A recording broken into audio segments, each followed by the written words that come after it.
uwo murwa wera wo mu ijuru uzamanuka ari uwacu, uzamanuka ari uwabera, witwa Yerusalemu nshya. Ariko ngo izina ryayo natwe abaturage baho tuzaba abaturage ba Yerusalemu nshya, kandi zaba mwiza cyane. Ni hariya dusoma mu bice 21 cy'igitabo cy'ibyahishuwe, hazavuga ngo tuzawubamwo. Yesu ashimwe. Kandi ngo tuzabanamwo n'Imana, ngo tuzoba abantu b'Imana, tuzaba ubwoko bw'Imana, nayo ngo izaba Imana yacu. Ngo kandi bya kera bizaba bitambutse, byose bindutse kuba bishya, mu ijuru rishya n'isi nshya.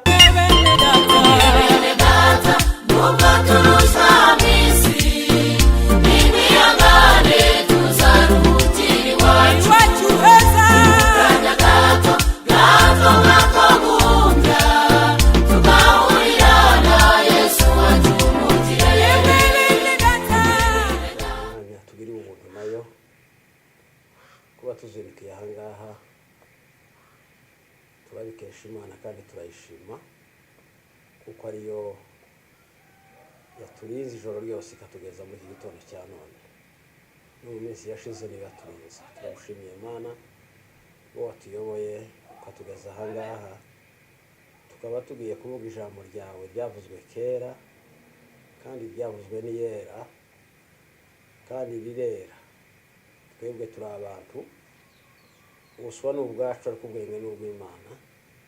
Ariko ushimwe kuko waduhaye umwuka wawe wera kugira ngo dukure mu buswa udushyire mu bwenge. Turagushimiye kuko twahawe iyo mpano. Reka tuvuge iby'ijambo ryawe, reka tubane nawe n'umwana wawe n'umwuka wera muri uyu mwanya mutoya ku bwa Kristo Yesu. Amen. Reka dusome ijambo ry'Imana yanditswe mu gitabo cy'ibyahishuwe, ibice 3, umurongo wa mbere kugeza ku murongo wa 6. Haravuga ngo, wandikire marayika w'itorero ry'i Sardi uti, ufite imyuka 7 y'Imana n'inyenyeri 7, aravuga aya magambo ati, nzi imirimo yawe nuko ufite izina ry'uko uriho, nyamara ukaba uri intumbi. Jya uba maso ukomeze ibisigaye bigiye gupfa, kuko nabonye ko ari nta mirimo mwakoze itunganye rwose imbere y'Imana yanjye. Nuko yibuka ibyo wakiriye n'ibyo wumvise, ubyitondere kandi wihane. Ariko rero nutaba amaso, nzaza nk'umujura, nawe ntuzamenya igihe nzagutungurira. Icyakora ufite amazina make y'abisardi batanduje imyenda yabo, nibo bazagendana nanjye bambaye imyenda yera, kuko babikwiriye.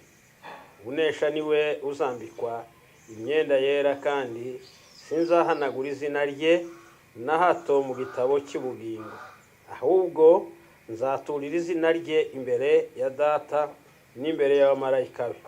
Ufite ugutwi niyumve iby'umwuka ubwira amatorero. Amen. Reka gira twongere dushime Imana kuko ariyo yatubyukije, tukaba twongeye kandi guhura kugira ngo tuganire ijambo ry'Imana kuri iki gitabo cy'ibyahishuwe. Iyo tuvuze uru rwandiko rwandikiwe itorero rya Sardi, duhita tubanza kureba ririya zina rya Sardi icyo risobanura. Ryavuye ku ibuye rimwe ryitwa Sardoine, ni ibuye ry'agaciro. Turisanga mu byahishuwe ahantu henshi, mu bice 4 rirahari, mu bice 21 rirahari. Hagenda havuga amabuye y'agaciro agize imiryango i Yerusalemu nshya, agize imiryango, agize imfatiro z'i Yerusalemu nshya kwa 12. Iribuye naryo ririmo. Noneho rero niryo iri zina ryitiririwe yuko ari Sardi, ariko rikomoka ku izina Sardan, mu Gifaransa niko ryitwa. Yesu agiye kuvuga kuri iri torero yavuze ko ari ufite inyenyeri ndwi mu kuboko kwe, bivuga ngo ni Yesu wenyine ufite abashumba barindwi b'ibi bihe by'amatorero arindwi, kandi ufite niko twasomye hariya mu gitabo. Yego, noneho tukibaza ngo iri torero rya Sarde rimeze rite? Ntabyo tuvugaho byinshi, biroroshye kuvugaho bukeya.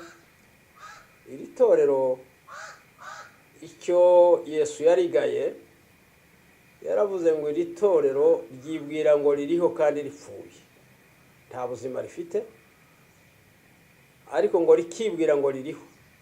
Arongera aravuga ngo nta mirimo n'imwe ryakoze ashobora kurishima, ariko aravuga ngo hariho abantu bakeya ngo batanduje imyenda yabo, ndetse arataka aravuga ngo nimubaramire nabo batajya kwandura bakaba nk'abandi. Twavuga ngo akamurika kaba kazimiye mu kabindi, ariko aravuga ngo ndakubwiye ngo wihane, ni wihana ufite kubabarirwa, kandi muri uko kubabarirwa kwawe nzakwambika imyenda yera, kandi abazihana bakambara iyo myenda yera nibo bazagendana nanjye. Mu ncamake turavuga bukeya gusa ntibijyana na minota myinshi. Iri torero rya Sarde twibuke yuko igihe avuga ngo ndabona imirimo yawe, twavuze ku itorero rya Tuatira dusanga ari itorero ryangiritse muri icyo gihe cyaryo. Ni itorero ryashyize uriya mugore hejuru witwa Yezebeli, wiyita umugabekazi ngo si umupfakazi kandi yarapfakaye kera. Rivuga ngo Kristo ntaririmo, ariko ryo rikiratana Kristo kandi ngo ritamufite. Ikindi kandi ni itorero ryari ritangiye gusenga ibishushanyo by'uburyo bwose, bibwira ngo niko kubahiriza Imana. Icya gatatu, ryari ritangiye kwatura no gusenga no gushaka ubutambyi ku bapfuye, risenga intumwa ba Petero n'abandi, risaba kuko ngo bavugira, tutaretse kuvuga na Bikira Mariya. Ni umuntu, ni umugore yatorajwe ari umukobwa wizerwa cyane imbere y'Imana n'imbere y'abantu, ariko kwizerwa imbere y'abantu n'imbere y'Imana ntabwo byohindura umuntu kuba Imana. Ba Enoke barabizerwa, ba Eliya barabizerwa, ba Yobu barabizerwa, ariko nta numwe Bibiliya dutegeka gusenga cyangwa se kwambaza no kumugira umuvugizi wacu. Noneho rero abonye kuko icyo gihe abantu bamaze kujya muri ibyo ngibyo, nibwo yashatse kubaramirisha iri jambo ryiza riri ahangaha ku itorero rya Sarde. Aravuga ngo wibwira ngo uri muzima ariko warapfuye, kandi nta mirimo mizima mbona hagati muri wewe. Yavugaga cyane bariya bakiriya gihe cy'itorero rya Tuatira, ariko aravuga ngo hagati muri wewe harimo bakeya batanduje imyenda yabo. Iri torero tudatinze ni igihe cy'1520 kugeza ku 1750. Icyo gihe habaye gusinzira ku itorero, badasinziriye hanze biyita bitorero, ariko barema ibintu, basenga ibintu, bigisha ibintu bitajyanye n'ijambo ry'Imana. Icyo gihe iyo tuvuze amazina makeya, hari ayo dushobora kugereranya. Tubona nka Martin Luther, nka Calvin, nka Zwingli, Nayus n'abandi benshi, nibo bitwa ba reformateur cyangwa se abakoze amavugurura. Icyo gihe bakoze amavugurura badashingiye ku moko, badashingiye ku bihe, ariko bashingiye kuri Bibiliya. bavuguruye badashaka yuko umwana w'umuntu wakijijwe n'amaraso ya Yesu kwatosenga undi muntu, kato kwiyambaza undi muntu kumuvugira imbere y'Imana, ariko bosenga Imana ihoraho kandi umuvugizi we akaba Yesu Kristo gusa. Bituma bafata ijambo ryanditse hariya mu Baroma igice kimwe umurongo wa 17 no kumanuka ukageza hepfo, ariko ijambo rikuru ririho ni rivuga ngo umukiranutsi azabeshwaho no kwizera. Iryo twovuga ngo ni teme centrale y'amavugurura yabaye mu gihe cya Martin Luther n'abandi bose. Umukristo uwizera uwakijijwe azabeshwaho no kwizera, tazabeshwaho no gushaka gusaba ibishushanyo, gutakira abapfuye. Yego rega byari bikomeye, nicyo gihe habayeho doctrine ivuga ngo abantu bashobora gutanga amaturo kubw'ifeza, kubw'izahabu, kubw'imiringa, ngo bagatanga ituro ry'uwapfuye. Kera yaragiye muri paradizo y'ikuzimu ya Satani y'umwijima, ngo ayo mafaranga akamukura yakamwimura, ngo agasubira akamujyana ku Mana muri paradizo y'Imana. Murumva ko ari ubuyobe bukomeye cyane. Bituma Yesu avuga iri torero aravuga ngo wibwira ngo urabona ngo uri muzima, ariko mu bapfuye warapfuye. Aravuga ngo kimuzanye aje kuramira bakeya batanduje imyenda yabo kugira ngo nabo badapfa. Nibo babo twavuze ba Martin Luther, bazwingire ba Calvin n'abayise n'abandi benshi bicyogiye muri iyo myaka, bakoze umurimo ukomeye, bakora amavugurura, barafungwa, barakubitwa, n'abandi baricwa, ariko bahagarara mu kuri kw'ijambo ry'Imana, baravuga ngo tuzobeshwaho no kwizera. Yesu nashimwe. Nicyo iri torero rivuga, tidukomeza kuvugaho ibindi byinshi. Icyo yavuze gusa yaravuze ngo unesha nzamwambika imyenda yera kandi azagendana nanjye ibihe byose. Rya kabiri aravuga ngo sinzahanagura izina rye mu gitabo cy'ubugingo, ahubwo nzomuhamiriza imbere ya Data n'imbere y'abamarayika be. Reka tuvuge kuri iri jambo rito yakuvuga ngo sinzamuhanagura mu gitabo cy'ubugingo. Muri iki gihe cya none hariho doctrine, hariho inyigisho z'ibinyoma, hariho amabwiriza adasa n'ay'ukuri. Rero si ay'ukuri.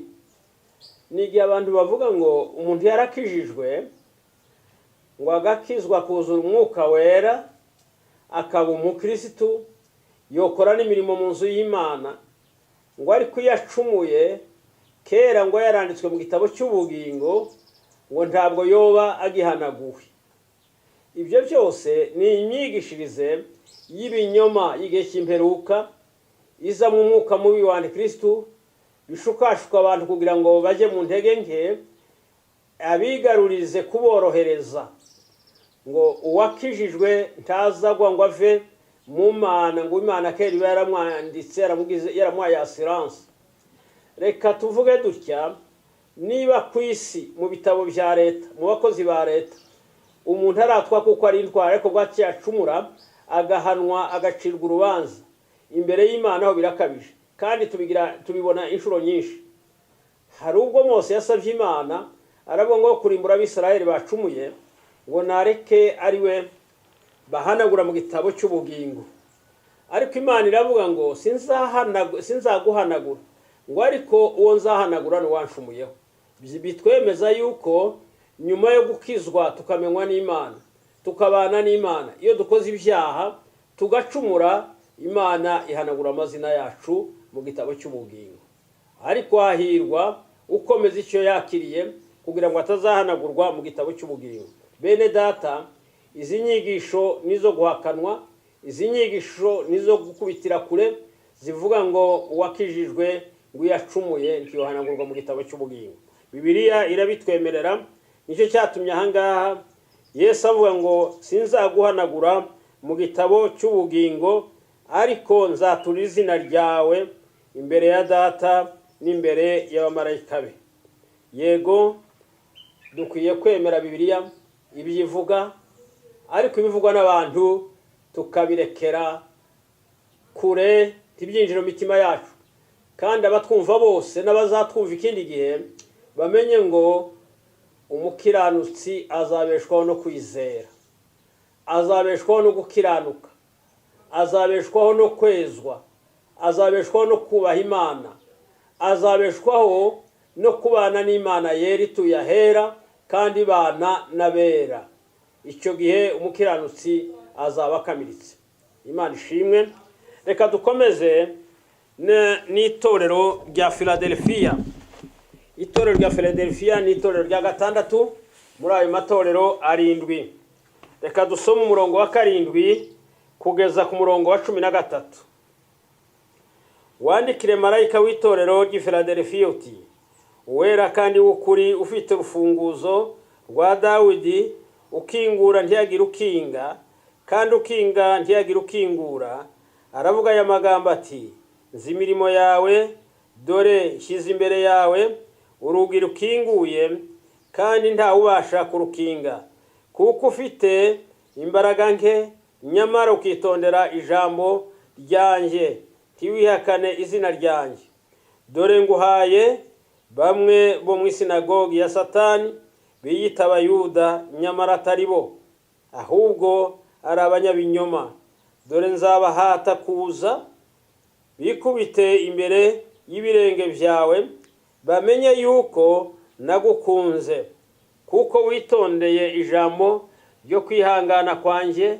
Nanjye nzakurinda igihe cyo kugerageza kigiye kuza mu bihugu byose, kugerageza abari mu isi.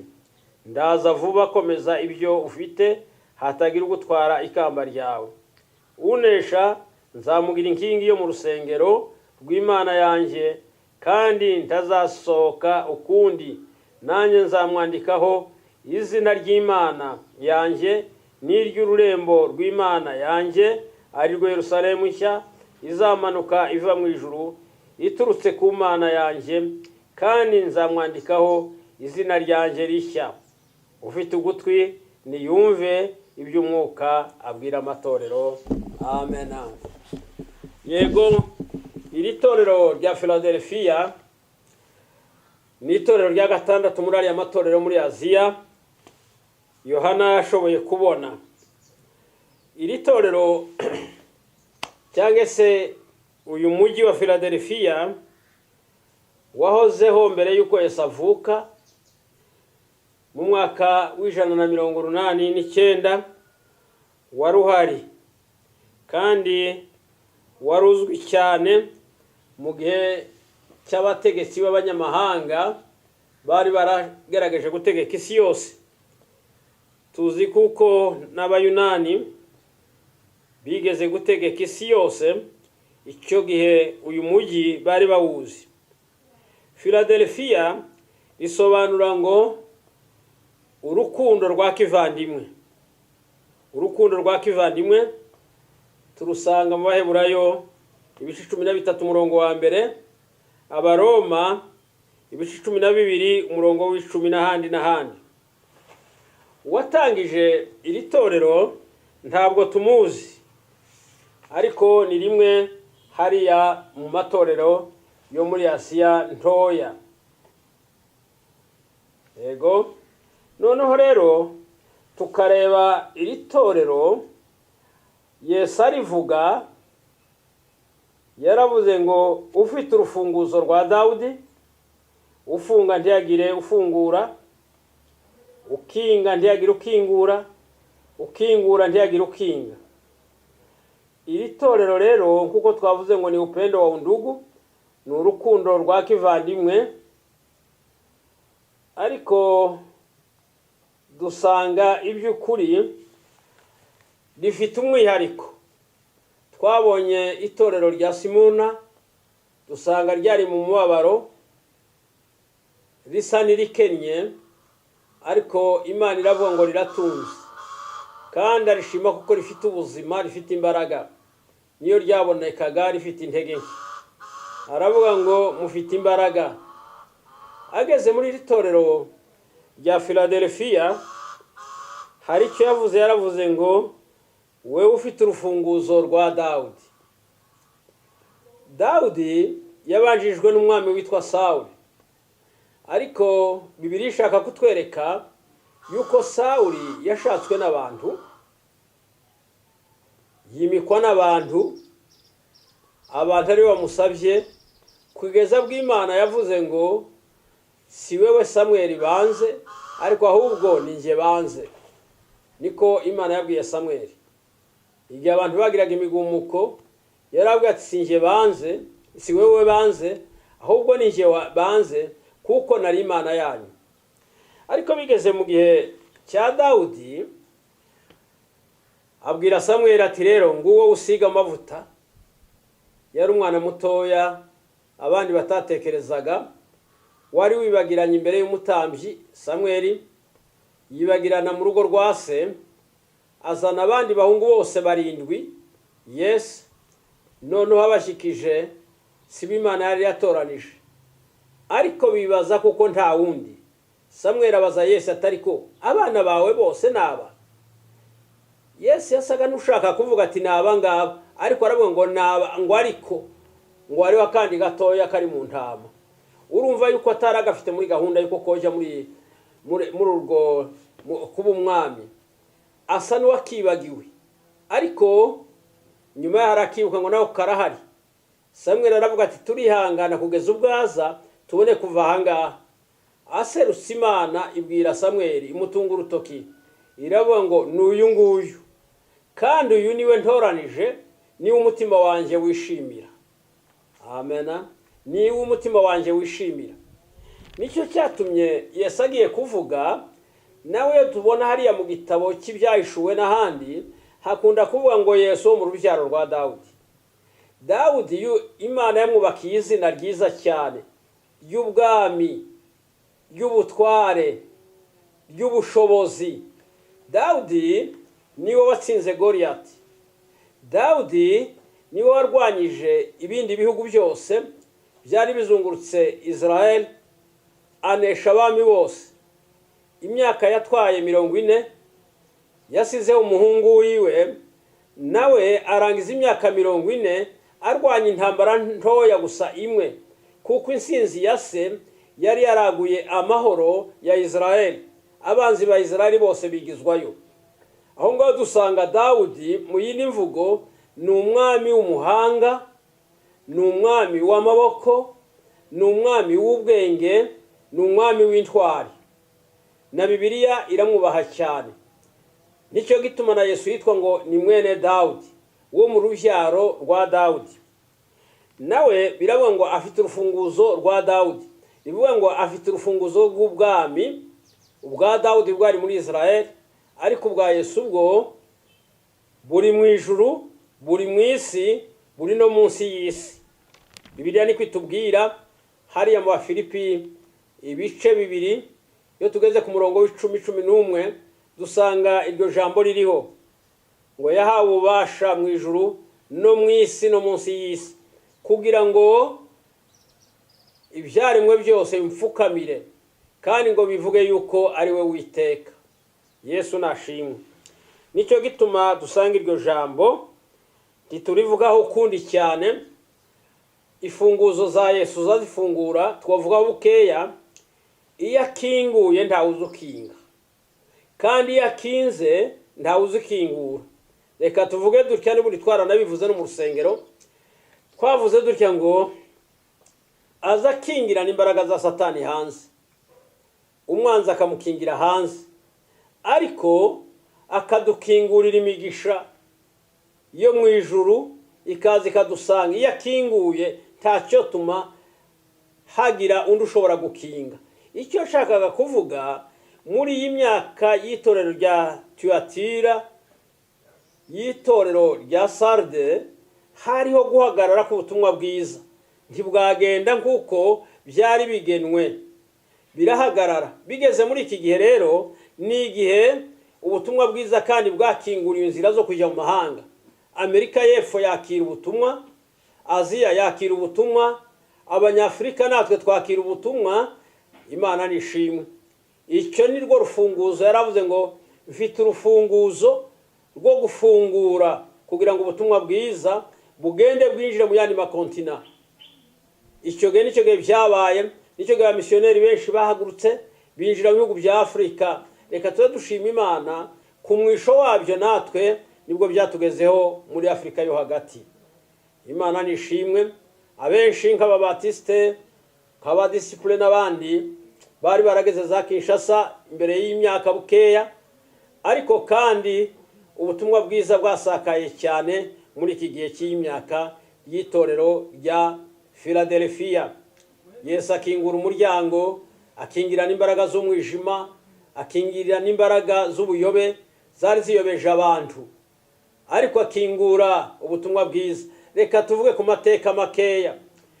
Itorero rya Pentecote turimo nicyo gihe tubona naryo ryabyutse, nibwo ryavutse hariya muri Amerika, riravuka, abantu buzura umwuka wera, bituma bahaguruka kuvuga ubutumwa bwiza, kuko Yesu yari yaravuze ngo nimutegereze Yerusalemu, nimumara guhabwa imbaraga z'umwuka wera muzoba bo kumpamya ni Yerusalemu, ni Yudeya yose, ni Samariya, ndetse n'Ubuyuda bwose, ngo ni ukugeza ku mperuka y'isi.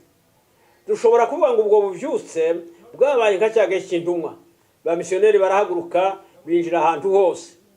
Iri torero rirashimwa cyane, suko ba misiyoneri baje ari abahanga kurusha abandi b'ubungubu. Ntibari ba teologiye, ntibari barize cyane, ariko bari buzuye umwuka wera. Nicyo gituma yarivuze ngo nzi ko ufite imbaraga nke, ngo ariko wakomeje ijambo ryanjye. Yesu nashimwe. Ufite imbaraga nke, ariko wakomeje ijambo ryanjye, kandi ngo ntiwanihakanye. Kiryasaga na ririya ryo muri Tuatira ryashakaga ba Petero rikagira rite, ariko ntirikomeze Yesu nk'umukiza waripfiriye n'umuvugizi waryo uribereye, umutambyi iburyo bwa se. None haravuga ngo ntiwahakanye izina ryanjye, ariko wakomeje ijambo ryanjye. Bwumeze utyo nanjye nzakurinda. Iryo torero yaritanzemo ubuhanuzi, aravuga ngo nzakurinda mu gihe kigiye kuza kikagaragaza isi yose. Bishaka kuvuga ngo abameze batyo, yego sabi iyo myaka gusa, abameze batyo, abakomeje ijambo ry'Imana, ntibihakane izina rya Yesu. Yesu yabaciye imanzi mu kiganza cyiwe, kandi yabanditse ku mutima wiwe, bari mu maha yiwe. Abo ngabo nibo barindwa mu gihe cyo kugaragazwa, niyo yo bari inkota, niyo cyo bari iki, ntibohemuka, ntibohakana. Kandi Yesu nawe azabashoramo imbaraga zikomeye cyane kugira ngo abarinde, azabageze ku ntego yatumye ababambirwa ku musaraba. Niho dusanga ririya jambo rivuga ngo bwo mwabaye mutyo, mwakomeje ijambo ryanjye, ntimuhakane izina ryanjye, nanjye nzabarinda mu gihe giye kuza cyo kugaragazwa. Arongera arababwira ngo komeza icyo wahawe, hatagira undi uza akajyana ikamba ryawe. Yego, Imana si umutindi, Imana si umukene. Hariho abaza batekereza igihe kimwe habaye ikintu gitoya mu itorero rimwe, ntavuze, abakorale bararirimbaga neza cyane kandi bagacuranga neza cyane. Noneho bashaka kugumuka bamwe ngo reka tuveho turebe uzocuranga, turebe uzaririmba. Ariko Imana si umukene. Ngira ngo ibyuma byahagaze icyumweru kimwe, mu kindi cyumweru Yesu ashimwe, Imana yihamagarira abacuranzi beza, kandi korali irakomeza. Imana si umukene ngo ibure umukozi woyikorera. Iyo hamagara n'umuswa udafite ubwenge, abandi badatekereza ikamuzana, akaba umunyabwenge kandi agakora umurimo w'Imana. Ntibidutangaza, tuba tubona hariya Bagamariyeli barabahanga, ariko bagerageje Petero na Yohana basanga nabo n'abahanga, kugeza ubwo yibaje ngo se abangaba ubwenge babukuye, ngo baza kwibuka baravuga ngo nuko bagendanye na Yesu. Yesu nashimwe. Tugendanye na Yesu tuzuye umwuka wera, ntabwo turabaswa, turabanyabwenge. Kandi ubwo bwenge nibwo buduhesha gukomeza ijambo ry'Imana, twuzuye umwuka wera, tugakomeza Yesu nk'umukiza wacu. Kandi akatubwira ngo nimube maso, muhore mutumbiriye Yesu nk'umukiza, kugira ngo hatagira undi uzoza akajyana iryo kamba ryanyu. yavuze ijambo ryiza aravuga ngo unesha nzamugira nk'inkingi yo mu rusengero.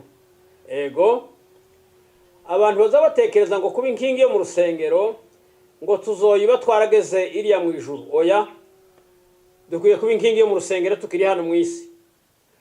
Nza mbitekereza cyane nkabona hari abantu babaye inkingi zo mu rusengero niyo batabizi bo, ariko burya babizi. Kandi kuba inkingi yo mu rusengero si ukuba representant, si ukuba regional, si ukuba umushumba, si ukuba umukuru w'itorero. Umuntu ashobora kuba inkingi yo mu rusengero ari umukristo mutoya wizera Imana, uzi icyo akora, uzi ko abanye na Kristo. Iyo ni inkingi. Reka tuvugeho gatoya Petero na Yohana na Yakobo, niko tubisoma hariya mu Bagalatiya, haravuga ngo abone izo nkingi zo mu rusengero niyo aribo bitwa inkingi zo mu rusengero, kandi nibyo byo bari inkingi z'urusengero rw'i Yerusalemu. Niko tubona na Salomo agiye kubaka, yarubatse urusengero ashyiramo inkingi zibiri, imwe yita Bowazi iyindi yita Yakini, kugira ngo urusengero rukomere, kugira ngo urusengero rube rufite imbaraga, rudashobora kunyeganyezwa n'iki, n'umuyaga uhuha, n'umushitsi uwo ari we wose. Ho twari dutuye twari dufite abapasitori benshi mu 1965, ariko umushumba warwo yari umugabo ukuze cyane ariko wuzuye umwuka wera. Dukoreye igaburo ryera ahantu hamwe, aratubwiriza uwo munsi nzanibuka, yanavuze kuri iriya jambo ryo mu Bagalatiya rivuga ngo abana banje nabyaye. Aravuga ngo nabyaye mu moko menshi atuye Kongo kurushaho muri teritwari ya Uvira na Fizi. Aravuga ngo ariko igihe cyanjye kirashaka gusohora. Abivuze atyo, undi wari iruhande rwiwe niwe waje no kumusubirira, aravuga ati naraye ngize iyerekwa. Umushumba niba avuze atyo, njye nagize iyerekwa nijoro, mbona inkingi zo mu rusengero rw'Iremera zihagaze, ariko hakaba inkingi imwe nini cyane, mbona ko icikamwo gahoro gahoro, ivaho nahayo ntiyasubira kuboneka, ariko urusengero ruraguma rurahagarara. Ati none musenge sinzi kigiye kuba. N'uwo munsi twabanye n'uwo mushumba, nyuma yaho yahise arwara, afatwa n'ihoma bukeya, ababaye paralize, ajya kwivuza i Bukavu n'ahandi. Ariko ntibyakunze, Yesu yaramwimuye. Yari inkingi nini y'urusengero, ariko ntirwanyeganyeze kuko rwari mu izindi nkingi nyinshi zirufashe. Biragoye tujye twirinda nk'abakozi b'Imana. Inzu yiguye igatangirira ku nkingi, inzu yose iratemba, n'inkike ziratemba. Ariko inkingi zangiritse, inkingi zangiritse, inzu yose irangirika. Ariko inkike iyo zangiritse, inkingi zihagaze, Imana izisana, Imana izayongera ikubaka. Natwe abasana amazu turabizi kuko biba byoroshye. Nicyo gituma umukozi w'Imana adakwiye kuba inkike gusa, ariko akwiye kuba inkingi mu rusengero. Hariho n'abandi tubona babaye inkingi mu rusengero. Reka mbabwire ku buhamya bwa Pasiteri Mucyoko. Stefano Mucyoko yari umupasitori mwiza w'intangarugero mu bandi bashumba bose. Yakoranye n'Abanorvege muri Mission Libre Norvège, mu gihugu cy'Ibubembe Gitibingi. Umunsi umwe ngo arota inzozi, abona ngo abantu bagiye mu ijuru baye kugororerwa. Abona ngo bashasha amakamba menshi, bariko barajya kuyaheza abantu, ngo akabikamba rimwe rirabagirana cyane kandi ngo rinini ry'igitangaza. Yaratubwiye ngo yumva kuko umutima umubwira ngo ririya ni iryanjye nje mushumba. Ariko ngo baragabura ya makamba bahamagara baheza abantu, ngo aze kugira cyabona bahamagaye ngo umugore. Yaravuze ngo akagore k'agakecuru nawe atarazi, kituriye mu mashyamba, ariko kabatijwe n'umwuka wera, kamaze kubatizwa mu mazi, ngo gahora ku mavi igihe cyose gasabira itorero ry'Imana, ngo gasabira abakozi b'Imana, kabasabira imbaraga ziva ku Mana. Noneho aravuga ngo ni uyu ni ukwira ikamba. Arabaza atari ko se bigenze bite? Ngo aramubwira ati rero nazambaraga uzukoresha ininshi ziva mu masengesho y'uyu mubyeyi uhaye kubona. Ibyo rero nicyo gituma navuze ngo kuba inkingi yo mu rusengero, uwo mugore yari inkingi yo mu rusengero rw'igitibingi. Ibyo bivuga ngo kuba inkingi yo mu rusengero ni ugukunda umurimo w'Imana, ni ugukora umurimo w'Imana, yego, ni uguhaha ukagira uwahara cyane kubwo umurimo w'Imana, ukawifuriza imbaraga ziva mu mwuka wera, ukawifuriza ituze riva ku Mana. Abo ngabo nibo twita ngo ni inkingi yo mu rusengero. Yarangije avuga iri jambo, turiko turihuta, aravuga ngo unesha nzamugira inkingi yo mu rusengero. Icyo ni icya mbere. Icya kabiri ngo nzamwandikaho izina ry'Imana yanjye, yego, ngo kandi nzamwandikaho izina ry'Yerusalemu nshya imanuka iva mu ijuru, ngo nzamwandikaho n'izina ryanjye ubwanjye rishya ritari rya rindi. Ni koko, reka tube dushima Imana. Ni ukuri dufite asiransi ikomeye abakijijwe, dufite asiransi ikomeye abakijijwe. Izina ry'Imana riri mu mitima yacu, riri mu bugingo bwacu, kandi niba imibiri yacu nayo ari urusengero rw'Imana, riri no mu mibiri yacu no mu bwenge bwacu. Ikindi, yego, abafite iryo zina ry'Imana mu mitima yabo ryanditsweho, Yesu nashimwe, ntabwo urupfu rwa kabiri ruzobageraho. Kandi ngo n'umurwa wera, umurwa umanuka uva mu ijuru witwa Yerusalemu nshya, izina ryawo ngo rizoba ryanditswe kuri bo. Yego, buri bantu bose bagira igihugu cyabo, bakanakitirirwa, bakitwa izina rya cya gihugu.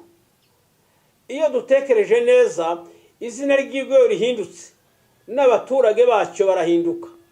Ntibidutangaza, ntibiratinda cyane, mu butagihari yahinduye Kongo ayigira Zaire, n'abantu b'abaturage baho babaye abazayiro. Nyuma yaho havuyeho igisubiye kuba Kongo, nacyo basubiye kuba kandi abakongomani. Bivuga ngo uwo murwa wera wo mu ijuru uzamanuka ari uwacu, uzamanuka ari uwabera, witwa Yerusalemu nshya. Ariko ngo izina ryayo natwe abaturage baho tuzaba abaturage ba Yerusalemu nshya, kandi zaba mwiza cyane. Ni hariya dusoma mu bice 21 cy'igitabo cy'ibyahishuwe, hazavuga ngo tuzawubamwo.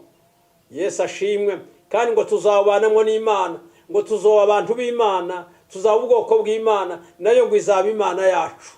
Ngo kandi bya kera bizaba bitambutse, byose bindutse kuba bishya. Mu ijuru rishya n'isi nshya, n'izina rishya rya Yesu, natwe tuzahabwa ayandi mazina mashya. Rega abantu bari gufafana mu mazina. Ni kweri hari inyigisho zabayeho zivuga ngo umuntu ngo yiswe izina ribi hano ku isi, ngo ryo mukurikira rikamufata, birashoboka.